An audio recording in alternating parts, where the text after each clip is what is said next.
सभी को नमस्कार। मैं रेखा नेगी आज बहुत दिनों बाद आपके साथ फिर यूनियन की समस्याओं को लेकर चर्चाओं में आई हूँ और मैं अस्वस्थ थी, इस कारण आपसे रूबरू नहीं हो पाई, लेकिन आज फिर आपके बीच में उपस्थित हुई हूँ। सभी को धन्यवाद करती हूँ कि आप लोग काफ़ी दिनों से मेरी स्वास्थ्य के लिए जो प्रार्थना कर रहे थे, मैं आपकी प्रार्थनाओं से स्वस्थ हूँ और आप लोग भी अपने घरों में स्वस्थ होंगे। तो चलो अब बात करते हैं संगठन की, क्योंकि मैं हर मुद्दों पे तो यहाँ चर्चा कर नहीं सकती। ये मेरे संगठन की बात है, मेरे परिवार की बात है, तो पहले मैं संगठन की बात करूँगी। पूरे प्रदेश में मेरे 13 ज़िले हैं और 13 ज़िले के मेरे 13 जिला अध्यक्ष हैं और हर जिला में मेरे ब्लॉक हैं और मेरे ब्लॉक के अध्यक्ष हैं, जिला कमेटी, ब्लॉक कमेटी और मेरी प्रदेश कमेटी। मैं सभी को नतमस्तक होकर धन्यवाद करती हूँ कि आप लोग अपने संगठन को बहुत अच्छी तरह से चला रहे हैं, काम कर रहे हैं। मैं इससे आप लोगों को नतमस्तक और तहे दिल से धन्यवाद करती हूँ। अब आती है बात समस्याओं को लेकर,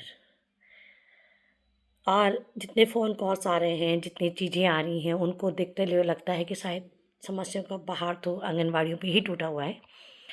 मैं एक बात से क्लियर करवा दूं आप लोगों को कि हम लोग जो 4 तारीख को समस्या समाधान बैठक को लेकर निदेशालय में जा रहे हैं, उसके लिए मैं आपको पहले स्पष्ट शब्दों में कह दूं कि पूरे प्रदेश से जिन बहनों की समस्याएं हैं, वो बहनें अपनी समस्या का लिखित पत्र लेकर वो 4 तारीख निदेशालय में पहुँचे, क्योंकि अगर वो बहन नहीं पहुँचेगी तो उसका काम का समाधान नहीं होगा। ये मैं स्पष्ट कर दूं, क्योंकि सामने सामने जो बात होती है वो अलग ही होती है। मेरे कहने से, जिलाध्यक्ष के कहने से, ब्लॉक अध्यक्ष के कहने से वो बात स्पष्ट नहीं हो पाएगी। आप समझेंगी और उस पर आप अच्छे से काम कर पाएंगी, मनन कर पाएंगी और उस कार्य को आगे बढ़ा पाएंगी, तभी आपका आना अनिवार्य है। ये बात, टॉपिक ख़त्म। दूसरी बात आती है, मेरे 13 जिलों में बहुत सारी बहनें मेरी कर्मठ भी हैं और मुझसे लगातार वार्तालाप भी करती हैं। हो सकता है कि मेरे से उनका मत नहीं मिलता हो, लेकिन मनभेद नहीं है। मतभेद हो सकता है, मनभेद नहीं है। मैं अल्मोड़ा की बात भी करूँगी, मैं पिथौरागढ़ की बात भी करूँगी, मैं देहरादून की बात भी करूँगी, मैं अन्य संगठनों की बात भी करूँगी। मैं किसी से मेरा कोई भी द्वेष भावना नहीं है। पहली बात आप लोग स्पष्ट कर लें इस बात को। अगर कहीं पे आपको मेरी भावनाओं से, मेरी बातों से आपको ठेस पहुँचती है, तो मैं उसके लिए तहे दिल से आपका माफ़ी, सिर झुका के माफ़ी मांगती हूँ, क्योंकि मैंने कहीं भी आपका ऐसा दिल नहीं दुखाया होगा, शायद, मुझे जहाँ तक पता है, कि आपको बुरा लगे। अब बात आती है संगठन की, कि आप लोग ये सोचेंगे कि रेखा नेगी संगठन के लिए बोलती है और हम लोग नहीं बोल पाते हैं, या रेखा नेगी को नीचा दिखाना, जो भी आपका सोचने का तरीका होगा वो आप लोग जानते हैं। बस मैं इतना जानना चाहती हूँ कि मेरा आप लोगों से कोई दोष नहीं है, सिर्फ़ और सिर्फ ये चाहती हूँ कि सभी बहनें हम लोग एक मत होकर लड़ें। अगर आप लोग भी किसी मत को लेके आगे बढ़ते हैं तो आप मेरे को उस मत को बताइए और मैं आपको उस मत के लेकर आपके साथ कंधे से कंधा मिला के खड़ी रहूँगी। पर शर्त ये है कि आपको आगे आना पड़ेगा, और अगर आप आगे नहीं आएंगी तो आप जान सकती हैं कि मुझे अपने संगठन को लेकर उन मुद्दों को आगे रखना पड़ेगा। जो भी बहनें हैं, मैं किसी बहन का नाम नहीं लूँगी, वो बहनें सोचती हैं कि रेखा नेगी आगे बोल रही तो हम उसका टांग खींचे। ये राजनीति फील्ड नहीं है। अगर मुझे राजनीति करनी होती तो मैं आज राजनीति फील्ड में होती। मुझे राजनीति नहीं करनी, ना ही आपसे, ना ही अपने बहनों से। मैं तथ्यों पे बात करती हूँ, मैं मुद्दों पे बात करती हूँ, मैं उन बातों को सामने उजागर करती हूँ जो सच में हैं। अगर आपको लगता है कि मैं गलत हूँ और गलत चल रही हूँ तो आप ज़रूर लिखित पत्र के माध्यम से मुझ तक पहुँचा दें कि रेखा नेगी आप यहाँ पे गलत कर रहे हैं। मैं आपको ये नहीं कहूँगी कि दीदी आप लोगों ने ऐसा क्यों करा, क्योंकि हो सकता है मेरे से भी कहीं गलती हो जाए, लेकिन मैं गलती कर सकती हूँ, लेकिन मेरा संगठन गलती नहीं कर सकता। मैं पर्सनली गलती कर सकती हूँ, लेकिन संगठन गलती नहीं कर सकता। कुछ मतभेद ऐसे होते हैं कि आप लोग करना कुछ और चाहते हैं, हो कुछ और जाता है, और वो सारा ढेकरा रेखा नेगी के सर पे फूटता है। मैं उत्तराखंड की बात करती हूँ। उत्तराखंड से मेरी जो बहनें हैं, मैंने सभी बहनों से एक अपनी बात को रखा था कि हम लोग आप लोगों के कथन के अनुसार कि हम लोग कोर्ट में चलो, कोर्ट में चलो। तो जब मैंने कोर्ट की बात करी तो आप लोग सब पढ़े लिखे हैं, कोई अनपढ़ नहीं है। आप जानते हैं कि कोर्ट सच्चाई के लिए सबूतों की बात पे ही चलता है, और वो सबूत हैं हमारे स्टैम्प कि हम लोग क्या बोलना चाह रहे हैं। रेखा नेगी ने बोला, वो रेखा नेगी की बात थी। आप क्या बोलना चाह रहे हैं वो आप बोलोगे, मैं नहीं। मैं अपनी बात को बोलूँगी, आप अपनी बात को बोलेंगे, और हम जब सब एक होके एक बात को बोलेंगे तो उस मत पे जोर लगेगा, और उस बात को लेकर हम लोग आगे कोर्ट में पेश करेंगे कि हम ये बोलना चाह रहे हैं। आप लोग उस बात का गलत मतलब मत निकालिए।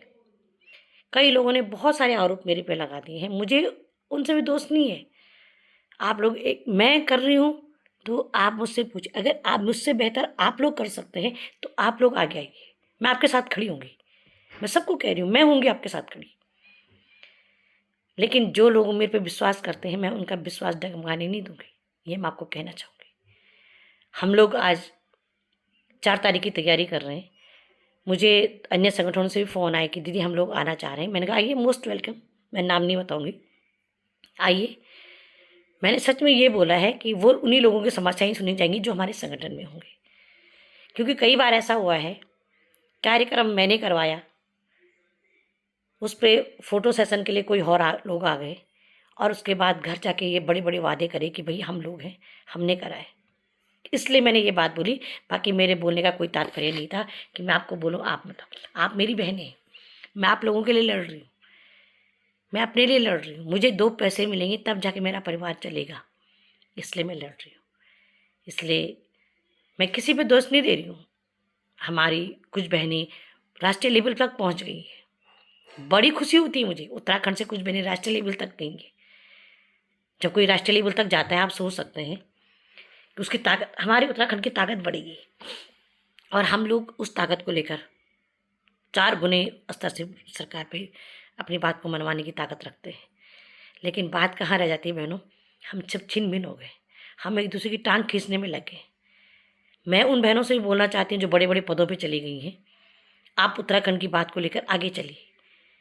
आप अगर राष्ट्र का नेतृत्व कर रही हैं तो आप राष्ट्र का नेतृत्व कीजिए, बहुत अच्छी बात है। हमारे उत्तराखंड से कोई राष्ट्र का नेतृत्व कर रहा है, हम आपके सानिध्य में भी आगे चलेंगे। लेकिन सबसे पहली बात, हमारे बीच में समानता, हमारे विचारों में एक भिन्नता जो आ रही है, उसके लिए हमें कुछ ना कुछ करना पड़ेगा। मैं अपने 13 जिला अध्यक्षों से, सारे ब्लॉक अध्यक्षों से निवेदन करती हूँ कि आप लोग अपने कर्तव्य का जो पालन कर रहे हैं वो अविस्मरणीय है, सच में है। मैं अपने संगठन के उन हीरो से बोलना चाहती हूँ, मेरे ब्लॉक अध्यक्ष हैं, बहुत अच्छा काम कर रहे हैं। मेरे कार्यकारिणी के मेंबर हैं, कोर कमेटी के लोग हैं, बहुत अच्छा काम कर रहे हैं। लेकिन कुछ लोग संगठन को जोड़ने के बजाय तोड़ने की कोशिश कर रहे हैं। हम लोग इतना बड़ा संगठन होने के बाद आज हम महिलाएं, आपने देखा होगा महिलाओं को तुच्छ समझा जा रहा है, गालियां दी जा रही हैं, लेकिन फिर भी हम लोग आज आंगनबाड़ी संगठन डटा हुआ है अपने मुद्दों पर, और हम 4 तारीख को अपने मुद्दों को लेकर आगे बढ़ेंगे। मैं इन्हीं शब्दों के साथ आपको 4 तारीख फिर याद दिला दूं कि हम लोग जिनका मानदेय कटा हुआ है, जिस भी बहन की कोई भी कंप्लेंट है, पदोन्नति वाली बात करूंगी कि जो बहनें हाई स्कूल पास हैं वो भी आएँ, जिनका विभाग से प्रताड़ित किया जा रहा है वो भी आएँ, जिनको यात्रा भवन किराया नहीं गया, जिन बहनों की अन्य समस्याएं भी हैं, रिटायरमेंट हो गई, पैसा नहीं मिला, आप समझ सकती हैं। जो रिटायर अब हुई हैं घोषणा के बाद, उनका भी 1 लाख का जो दावा होता है वो मिलना चाहिए था, 30 की जगह 1 मिलेगा। तो जितनी भी बहनें हैं सब आएँ। ये रेखा नेगी की लड़ाई नहीं है, ये आप लोगों की अपनी लड़ाई है, अपने मुद्दों के लिए आप आए। तो मैं आपका इंतज़ार कर रही हूँ 4 तारीख को 10 बजे निदेशालय में। इन्हीं शब्दों के साथ जय हिंद, जय भारत, जय उत्तराखंड, मातृशक्ति जिंदाबाद। उत्तराखंड सरकार से बोलने चाहेंगे कि हम लोग 4 तारीख को आपके पास आ रहे हैं। धन्यवाद।